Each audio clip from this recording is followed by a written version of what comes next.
আশা করি তোমরা সবাই খুব ভালো আছো এবং সেই সঙ্গে তোমাদের পড়াশোনাটা খুব ভালো করে চালিয়ে নিয়ে যাচ্ছ।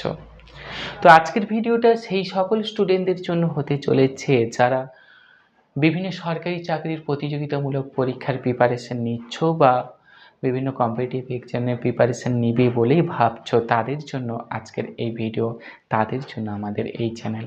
আজকে এই ভিডিওর মাধ্যমে আমরা বিভিন্ন সময়ে বিভিন্ন সরকারি চাকরির পরীক্ষায় প্রতিযোগিতামূলক এই চ্যাপ্টারের উপরে পড়া অঙ্কগুলোকে তোমাদের সামনে তুলে ধরেছি এবং এইগুলোর মধ্যে খুব কত তাড়াতাড়ি অল্প সময়ের মধ্যে শর্ট ট্রিক্স কৌশল ইউজ করে এর উত্তর বের করা যায় সেই কৌশল আমরা তোমাদের সামনে তুলে ধরবো। তোমরাও খাতা পেন নিয়ে আমাদের সঙ্গে বসে পড়ো, দেখবে তোমার ইমপ্রুভ হবে। মাত্র 5-10 মিনিট 15 মিনিটের ব্যাপার, এমন কোনো বিষয় না, এমন কোনো টাইম নয়। কিন্তু তুমি যদি একটু শিখে নিতে পারো, একটু যদি চেষ্টা করো, একটু যদি ধৈর্যের পরীক্ষা দিতে পারো, তাহলে দেখবে সাফল্য কিন্তু তোমার দরগড়ায় এসে কড়া নাড়ছে, তোমার সামনে দাঁড়িয়ে রয়েছে সাফল্য, তোমারই নিশ্চয়ই জয় হবে।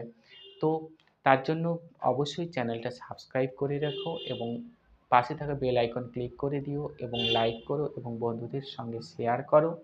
তো যারা অনলাইন অফলাইন ভর্তি হতে চাইছো, আমাদের দেওয়া নিচে নম্বরে তোমরা যোগাযোগ করতে পারো। আমাদের এখানে সমস্ত কেন্দ্র সরকার এবং রাজ্য সরকারের চাকরির পরীক্ষার প্রতিযোগিতামূলক পরীক্ষার প্রিপারেশন করানো হয়। তো অনেক কথা হলো, তবে চলো আসো আজকের অঙ্ক শুরু করা যাক। দেখো, আমরা অঙ্কে চলে এলাম ডিরেক্ট। এখানে কি বলা হয়েছে, 8 সেন্টিমিটার ব্যাসার্ধের একটি নিরেট লোহার গোলক গলিয়ে 1 সেন্টিমিটার ব্যাসার্ধের কটি গোলক পাওয়া যাবে।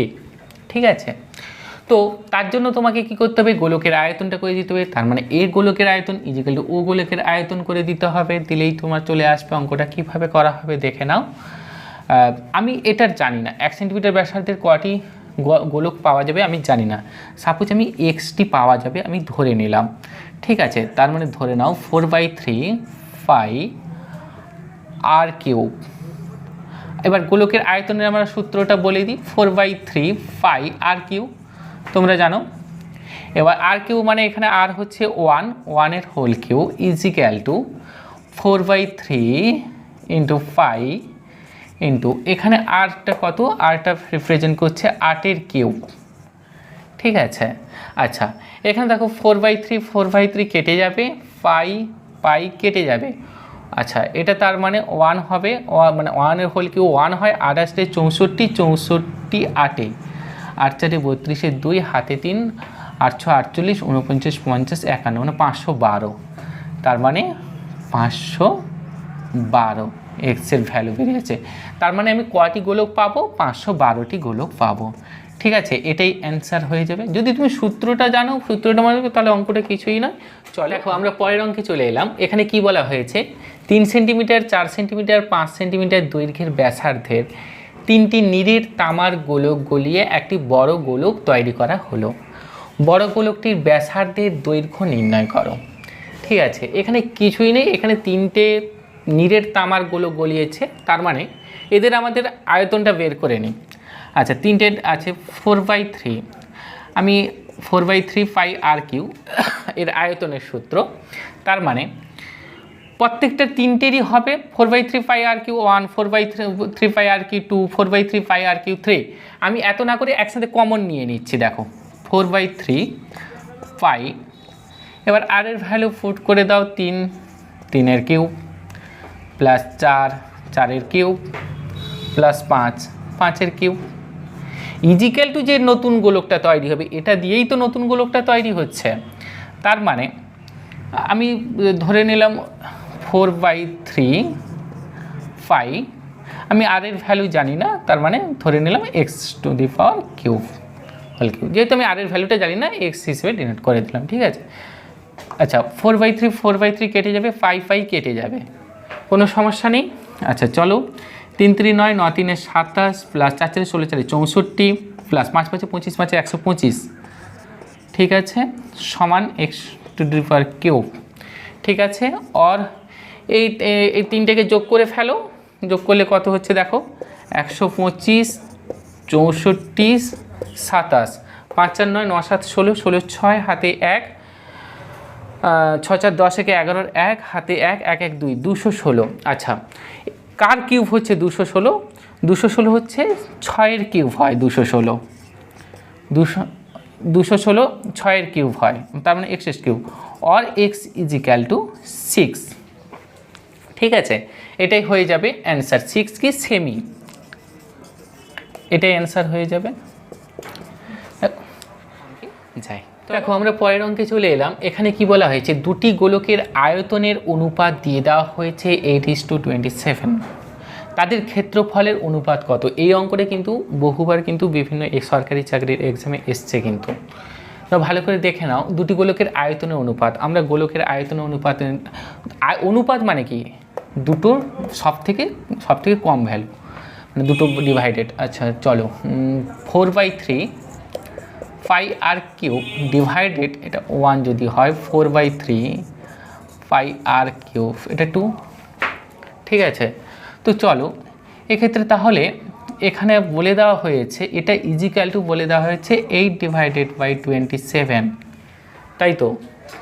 আচ্ছা, তার মানে এখান থেকে আমি আর এর ভ্যালু R1/R2 এর ভ্যালু পেয়ে যাচ্ছি। যদি কিউব মানে কিউব থেকে যদি এটাকে নিয়ে আসি, তাহলে 2/3, মানে কি এটা এসছে 2 × 2 × 2 করে, এটাও এসছে 3 × 3 × 3 করে।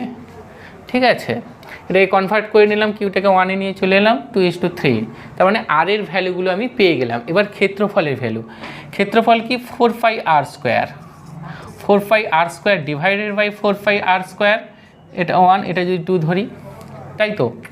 তার মানে আর এর ভ্যালু কত বলা হয়েছে, 2, তাহলে 2 এর স্কোয়ার, 2 × 4। আচ্ছা 3-এর, তাহলে 2-র ভ্যালুটা 3, 3 × 3 = 9, তার মানে অ্যান্সার হয়ে যাবে 4:9, এটাই হয়ে যাবে আমার অ্যান্সার। ঠিক আছে, কোনো সমস্যা নেই, কোনো অসুবিধা নেই। চলে এলাম, দেখো পরের অঙ্কটা। কোনো গলীয় আধারের বা ফাঁপা অংশ বা শূন্য গর্ভ বাদে গোলকের বহিঃব্যাসার্ধ 4 সেন্টিমিটার এবং অন্তঃব্যাসার্ধ বলা হয়েছে 1 সেন্টিমিটার হলে ফাঁকা অংশ বা শূন্য গর্ভ বাদে গোলকের আয়তন কত। এই ধরনের অঙ্ক কিন্তু চাকরি পরীক্ষায় বারবার আসে। অর্থাৎ ফাঁকা অংশ বা শূন্য গর্ভ বাদে গোলকের আয়তন কত, এইরকম যদি গোলকটা বলা হয়, যদি ধরা হচ্ছে, তাহলে এখানে যদি পয়েন্ট হয়, দেখো এখানে এটা একটা ব্যাস পাবো, আবার এটা একটা ব্যাস পাবো। এই বাইরের ব্যাসটাকে বলা হয়েছে, এই বাইরের আরটার ভ্যালু বলা হয়েছে 4, আর ভেতরেরটা বলা হয়েছে 1। ঠিক আছে, তার মানে এখানকার ডিফারেন্স হচ্ছে 3, এখানকার ডিফারেন্সটা হচ্ছে এইখান থেকে এইটুকু 3। ঠিক আছে, চলো আমরা ডিরেক্ট সূত্রে ফেলে দিই, তাহলে অঙ্কটা খুব সহজে হয়ে যাবে। আমরা জানি কি গোলকের আয়তন সমান 4/3 πr³। তো আমরা বড় গোলকটা থেকে ছোট গোলকটা বিয়োগ করে দেবো। দেখো 4/3 π, এবার 4³ - 1³, তাই তো। আর 4/3 × 5 মানে হচ্ছে 22-এর 7 ইন্টু, আচ্ছা 4 × 4 = 16, 16 × 4 = 64, মানে 64 - 1³ মানে 1ই হয়। আচ্ছা, তার মানে পরের লাইনে আমি লিখতে পারি 4/3 × 22-এর 7 ইন্টু 63, 7 × 9 = 63, 3 × 3 = 9। ঠিক আছে, এবার গুণ করে নাও, 4 × 3 = 12, 12 × 22, 22 × 12, 22 × 2 = 44, 22 × 1 = 22 সমান 4, 4 × 5 = 6, 2 × 2 = 264। তার মানে 264 হয়ে যাবে এর আয়তন, মানে ঘন সেমি। এটাই আয়তন হয়ে যাবে, এটাই অ্যান্সার হবে। ঠিক আছে, চলো তাহলে আমরা পরের অঙ্কে চলে এলাম। এখানে কি বলা হয়েছে, একটি নিরেট সিসার গোলকের ব্যাসের দৈর্ঘ্য 14 সেন্টিমিটার, ওই গোলকটি গলিয়ে 3.5 সেন্টিমিটার দৈর্ঘ্যের ব্যাসার্ধের কতগুলি নিরেট গোলক তৈরি করা যাবে, এটা তোমার কাছে জানতে চাইছে। কিন্তু এই অঙ্কে একটু খালি ফ্যাকড়া ঢোকানো আছে, দেখো এখানে ব্যাসের বলে দিয়েছে। তার মানে কি, গোলকটা যদি এটাই গোলক হয়, তার মানে এরকম যদি একটা গোলক আমি ধরে নিই, তার মানে এটা ব্যাস, মানে এটা পুরোটার কথা বলেছে। কিন্তু তোমাকে আনতে হবে ফার্স্ট ব্যাসার্ধ, ঠিক আছে, ব্যাস হচ্ছে ব্যাসার্ধের দ্বিগুণ, তার মানে ওটাকে 2 দিয়ে আমি ভাগ করে দেব। তার মানে এর ব্যাসার্ধ সমান কত হবে? ব্যাস সমান যদি 14 হয় তাহলে ব্যাসার্ধ ইজিক্যাল টু হচ্ছে তোমার 14/2 সমান 2 7 14। আমরা সার্কেলে এগুলো ডিটেলসে আলোচনা করা হয়েছে, সার্কেলের ভিডিওতে দেখে নিও তোমরা যারা রয়েছো। আচ্ছা, তাহলে চলো এবার আমাকে জানতে চেয়েছি যে কতগুলি নিরেট গোলক তৈরি করা যাবে। তার মানে এর আয়তনটা বের করে নিই আমি। তার মানে এর আয়তন কি দাঁড়াচ্ছে? 4/3 ইন্টু আয়তনের সূত্র 4/3 পাই আর কিউ। তার মানে চলো 4/3 ইন্টু 22/7 ইন্টু, আচ্ছা এখানে আর এর ভ্যালু তাহলে আমি পেয়ে গেলাম কত? এটা কিন্তু আর বেরোলো, ঠিক আছে। আর এর ভ্যালু আমি কত পেয়ে গেলাম? 7 ইন্টু 7 ইন্টু 7, ঠিক আছে। এইটা ডিভাইডেড বাই যেটা আমার বেরোচ্ছে দিলেই আমি ততগুলো সংখ্যা পেয়ে যাব, ঠিক আছে। তারও একই রকম হবে 4/3 ইন্টু 22/7 ইন্টু 3.5 ইন্টু 3.5 ইন্টু 3.5। একদম চালিয়ে দাও, কেটে দাও, কেটে দাও, কেটে দাও, ঠিক আছে। আচ্ছা, এটাকে দশমিকগুলোকে তুলে দাও অঙ্কের সুবিধা করার জন্য, ঠিক আছে। দশমিকগুলোতে 3টে শূন্য, 1 1 2 3টে শূন্য, সুবিধা করার জন্য করে দিলাম, ঠিক আছে। চলো এবার 7 5 35, 7 5 35, 7 5 35, ঠিক আছে। চলো 5 2 10, ডবল 0, 5 4 20, 0, 5 8 40। তার মানে আমি অ্যান্সার কত পেলাম? 8টি। তার মানে এটাই হয়ে যাচ্ছে আমার অ্যান্সার।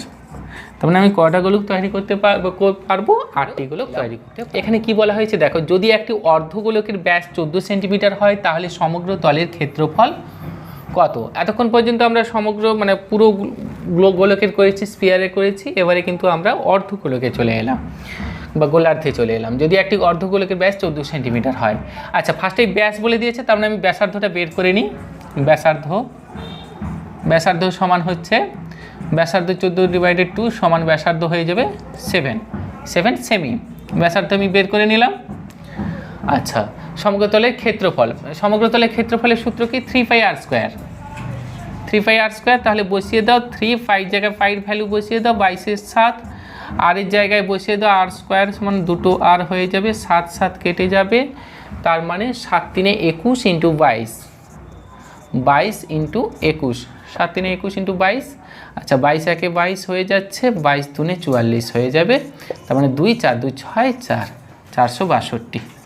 462 কি বর্গসেমি হয়ে যাবে মানে ওর ক্ষেত্রফল। আচ্ছা, এটাই আমার অ্যান্সার হয়ে গেল। চলো পরের অঙ্কে, আমরা পরের অঙ্কে চলে এলাম। এখানে কি বলা হয়েছে, দুটি নিরেট গোলকের বক্রতলের ক্ষেত্রফলের অনুপাত বলে দেওয়া হয়েছে 16:9 হলে তাদের আয়তনের অনুপাত কত? বক্রতলের ক্ষেত্রফলের অনুপাত হচ্ছে বক্রতলের ক্ষেত্রফলের সূত্র হচ্ছে 4πr², এটা ক্ষেত্রফলের সূত্র, এবং আয়তনের সূত্র হচ্ছে 4/3πr³, ঠিক আছে। এবার তাহলে চলো এবার 4πr² by 4πr², 4πr² 1 divided by 4πr² 2 equal to বলে দেওয়া হয়েছে 16/9। তার মানে এগুলো স্কোয়ারকে ভেঙে দাও, স্কোয়ারকে ভেঙে দিলে এটা কত হয়ে যাচ্ছে? 4 4 16, এটা হয়ে যাবে 3 3 9, ঠিক আছে। তার মানে আর এর ভ্যালু আমি পেয়ে গেলাম, r1 r2 ভ্যালু পেয়ে গেলাম। তাহলে এটাকে কিউবতে রূপান্তরিত করে দাও, 4 4 16 4 কিউব মানে 4 ইন্টু 4 ইন্টু 4 সমান 4 4 16 4 64, এটা 3 ইন্টু 3 ইন্টু 3 সমান 3 3 9 3 27, তাই তো। তার মানে আয়তনের অনুপাত কত হবে? আয়তনের অনুপাত হবে, হ্যাঁ আয়তনের অনুপাত হবে 64:27, ঠিক আছে। এটাই হয়ে যাবে আমাদের অ্যান্সার, কোনো অসুবিধা নেই, এটাই হয়ে যাবে অ্যান্সার। তো যারা বিভিন্ন সরকারি চাকরির প্রিপারেশন নিচ্ছ বা নিতে চাইছো এবং যাদের চাকরিটা খুব প্রয়োজন, তারা অতি অবশ্যই যদি মনে করো আমাদের নিচে নাম্বার যাচ্ছে, আমাদের এখানে সেন্টারে তোমরা ফোন করতে পারো, এবং সেই সঙ্গে আমাদের অনলাইন অফলাইন দুটো কোর্সেরই ব্যবস্থা রয়েছে।